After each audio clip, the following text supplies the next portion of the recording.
Okay.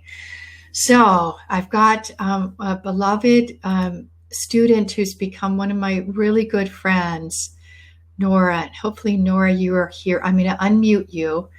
And if you'd like to put your video on as well, you can. There I am. There you are. Oh, lovely to see you. You too, as always. So maybe share with people, Nora, that who've never done this work and where you were before you started the work, and yeah, some results. All right, so I kind of have to start with a little backstory. I signed up for a program in 2017 about doing business from a heart-centered place. It was a year-long program, and Aryana was a coach there. And I had come to that because I had been working for 17 years at that point in a business with our goal of teaching the world to read. And I came to that because of my own daughter's struggles with reading. My degrees are in nursing. I was a neonatal intensive care nurse. So I had been going through with this business, training teachers and also teaching people, and we were doing fine. But I wasn't the goal. My goal was not to be doing fine. My goal was to teach the world to read. So I didn't want to do it in the traditional business way of dog eat dog and all of that. And so I was made aware of this business program that I went to, and then decided to sign up for it. And Aryana was my coach. There were several coaches, and she was the one that was given to me. So every month, was it once a month, Aryana, or twice? But once or twice a month, we got to have coaching. I think it was once a month. We got to have coaching calls, and to be very transparent, when they assigned Aryana to me, and I told her this within our first few coaching calls, I was like, oh, that is the. I want, she's not businessy enough. I need these businessy people to, help me push this forward type of thing. And I realized after the first coaching call, loved her personally and all that type of thing. And I didn't really know her, but from them introducing themselves, we never really worked on businessy things at all. And I think I could say probably at all. I would talk to her about things that may be going on, but stuff of how I was feeling about it and stuff that was making me fearful and things that were blocking me from moving forward was what we worked on. And I realized I could not have gotten a better coach in the whole wide world than Aryana to help do this work. So as we were going through this, I became very focused, made many changes on what I was planning to do, and decided to go forward in moving our teacher training and student instruction online, and doing a whole lot of things that I had no idea how to do at all, or really the money for, or any of that. And every time I would come up against a wall, it would be a coaching call with Aryana, and it would move through that.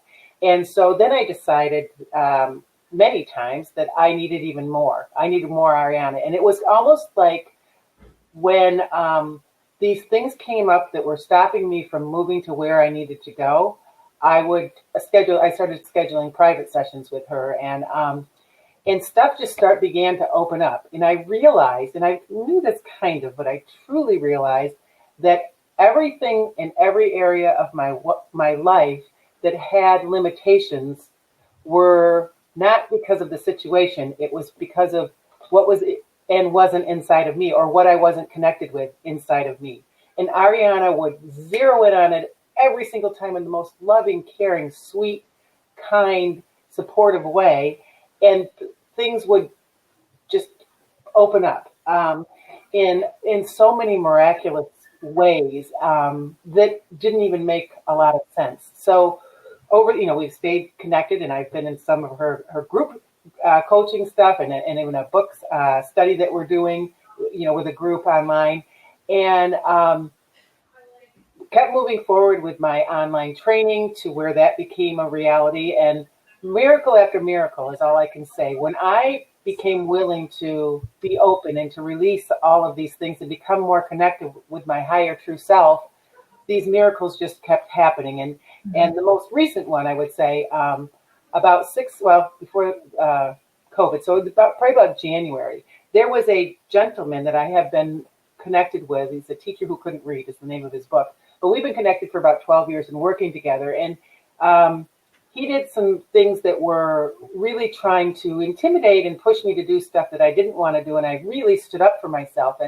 And that's, being able to do that. I had a lot of blockers around marketing and around men and just all kinds of things with that. But I stood very, very firmly to him about a year or so ago, a year and a half now. And then he invited me in January to come to a Jack Canfield, the chicken soup guy, to his a retreat that were just for 15 people, and it was $17,000. And somebody, you could bring a partner, somebody, from your business or whatever, but they were just to observe. Well, he negotiated with them that he wanted to bring me, and he wanted me not to observe, but to be a full participant. And then with COVID, we were supposed to go to Jack Canfield's house in March. With COVID, that got canceled, but then he did it virtually in September. So John and I were on as a team, and we also got a 22-minute video interview with Jack Canfield, and also a hot seat where they give you all of this, feedback about what you're doing and how to move it forward. Some of our things that we wanted was research with brain imaging, a movie on John's story and my experience, and some other things. And they said, we think you should do a documentary, actually. And we actually have a 16-time award-winning documentary producer we want to introduce you to. So literally within 2 days, John had, he's the teacher who couldn't read, he had emailed this documentary producer who emailed back and said, well, those are interesting stories, but what's the bigger, story? And so I wrote up 4 paragraphs of what the bigger story is. And literally within a week, we had met with him twice.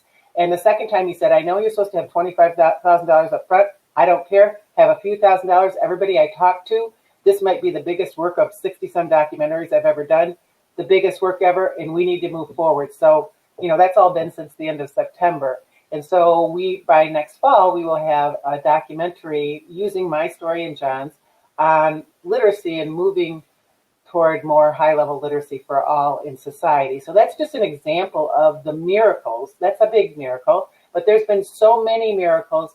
And Aryana said, more being and less doing.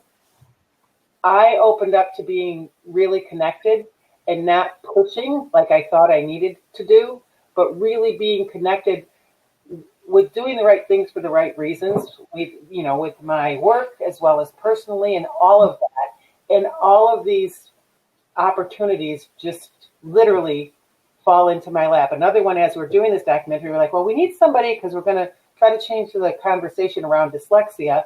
And the next day, I'm talking to somebody who I've been doing some work with. Her father actually was the head of the task force that created the definition of dyslexia for the International Dyslexia Association and the National Institute for Health and Human Services. And we had a call with him within a week in discussing about his thoughts and how he might be involved with this. So just all of those types of things. Once I learned how to get out of my way and still had fear, and I still do have fear at times because we all do because I'm a human, but realizing that having fear is normal and releasing and connecting gives the courage to move forward, and then that fear kind of melts away. And so anyway, I think of, Aryana asked me to think of a word that I would say that, kind of describes this experience I've had with her and where it's led me. And I would have to say expansion. It's actually my word for the year this year, which is an interesting one. And I think of all the ways that has happened, but it's really to describe this journey too. It has been a journey of expansion mentally, emotionally, spiritually, in every single way, and definitely with the work that we're doing and getting it out to the world. So that dream that really seemed to be pie in the sky and like it was just, a fun thing to say, but not really true, of teaching the world to read, sounds like it wasn't possible. Sometimes I had my doubts, but now I know it is possible. And I had the courage to move forward thanks to this work that I did with her. So I adore Aryana. I think she's an earth angel. I think she always over delivers for what she has provided for me in my experience. And I appreciate the opportunity, to share my story about that.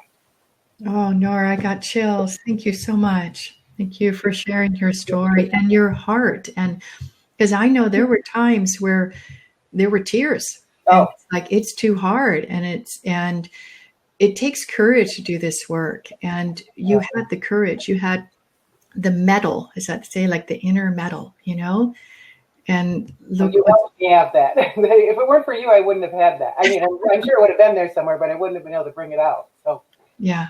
Thank you, sweetie, so much.